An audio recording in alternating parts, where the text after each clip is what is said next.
Magandang araw mga kaibigan. Gusto kong i-share sa inyo ang post ni General Alex Paul Monteagudo.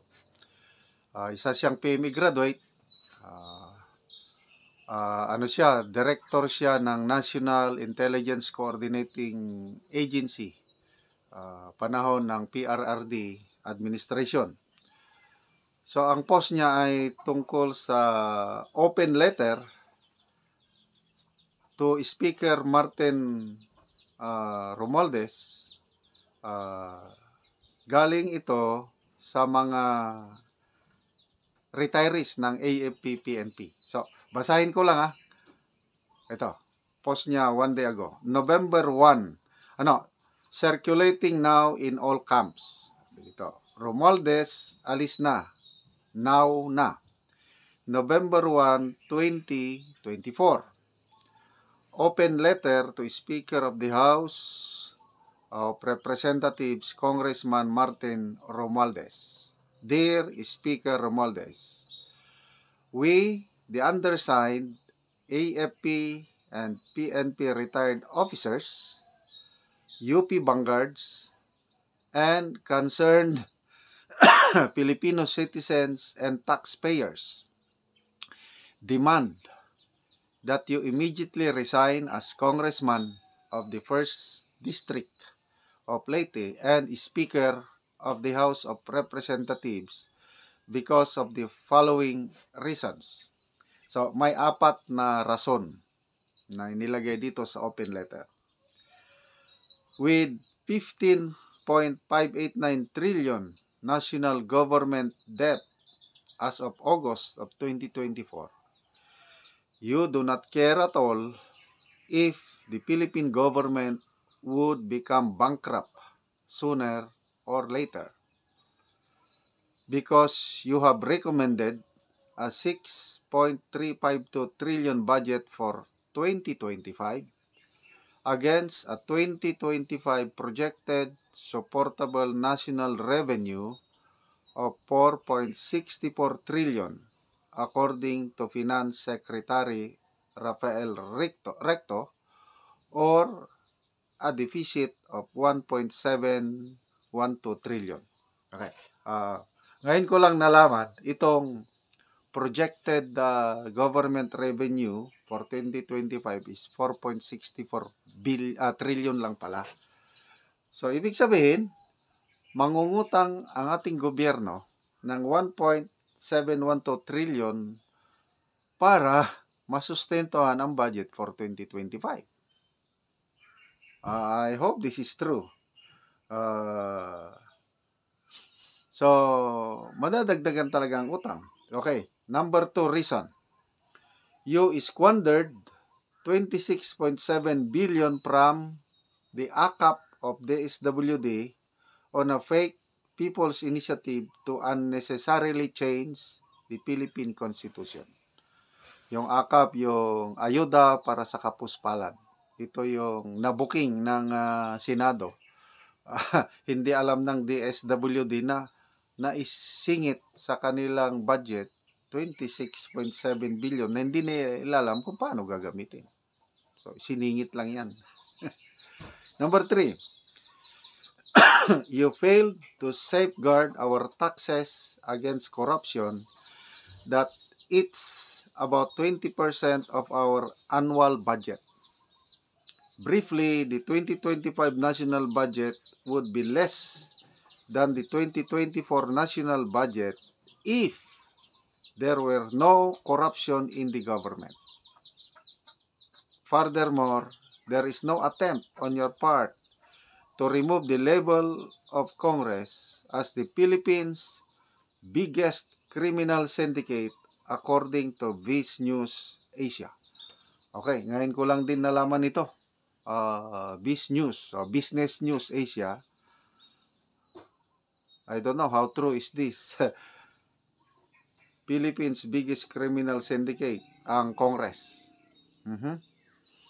Number 4, aside from a report of your multi-million dollar donation to Harvard University, there are reports of your alleged buying spree here and abroad, including a 20% ownership of EEI, costing 1.25 billion.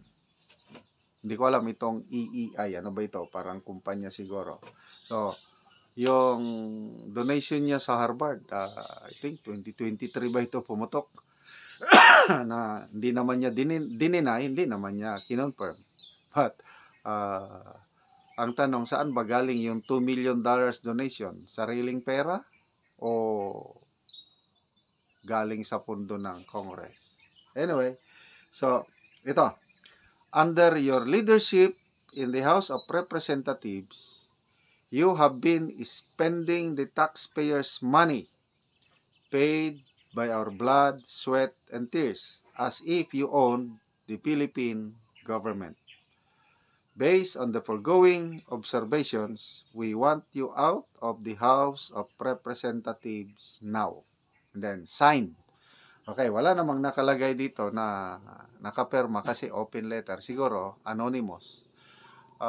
In fairness naman, letters like this, anonymous, kung tutuusin, hindi masyadong effective dahil hindi mo naman kilala kung sino yung mga nagrereklamo.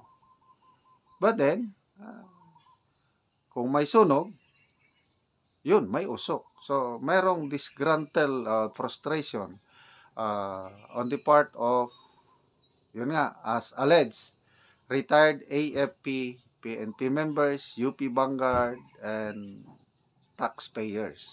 So, I don't know kung nakarating na ba ito sa opisina ng Speaker of the House. Wala pa silang comment. Siguro, ikibit balikat lang. Okay, dagdagan ko lang yung ang problema talaga natin is corruption. Yan na yung nagpapahirap sa taong bayan. Grabing corruption. Merong bagong post si General Romeo B. Pokis. Sabi niya, corruption, military solution in the making. So parehas itong sinasabi ni General Pokis at yung open letter, halos parehas na halos araw-araw corruption at all levels at nanawagan si General Pokis sa Commander-in-Chief. Ano ba? Basahin ko dito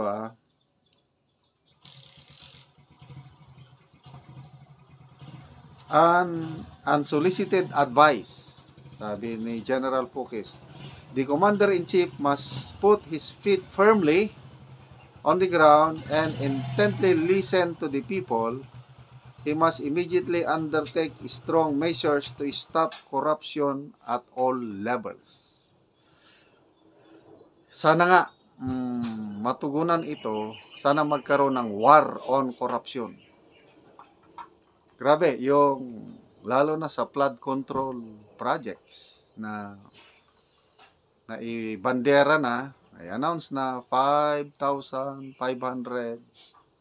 flood control projects tapos na at marami pang ginagawa.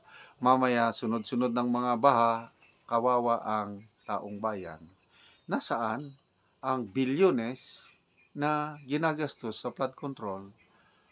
Parang walang nangyayari. So, ito, sana gumalaw na ang Pangulo kasi kung hindi ma-stop, nako, itong sabi ni General Pokis, what is the alternative for inaction? Sabi niya, if the situation worsens and reaches its breaking point, come the natural solution, the military.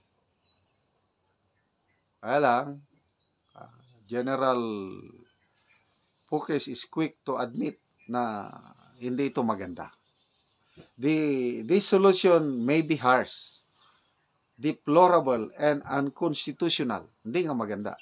Ako rin, hindi maganda yung military solution. But will be necessary and acceptable to protect the people. So, isinite niya dito, paano ang mangyari? Number 1, the AFP will declare withdrawal of support to the Commander-in-Chief. nangyari na ito panahon ng Arab administration, or an officer like Captain Ibrahim Traore of Burkina Faso will rise to the occasion to rescue the people. So, nangyari na po sa Burkina Faso, September 2022, gumalaw yung military doon, sinuportahan ng mga tao, at na-depose yung government nila doon. Kaya sa Burkina Faso, ruling military junta nandun ngayon. Sana hindi mangyari ito sa ating bansa. Sana ma-stop na ang korupsyon kasi ito yung nagpapahirap sa taong bayan.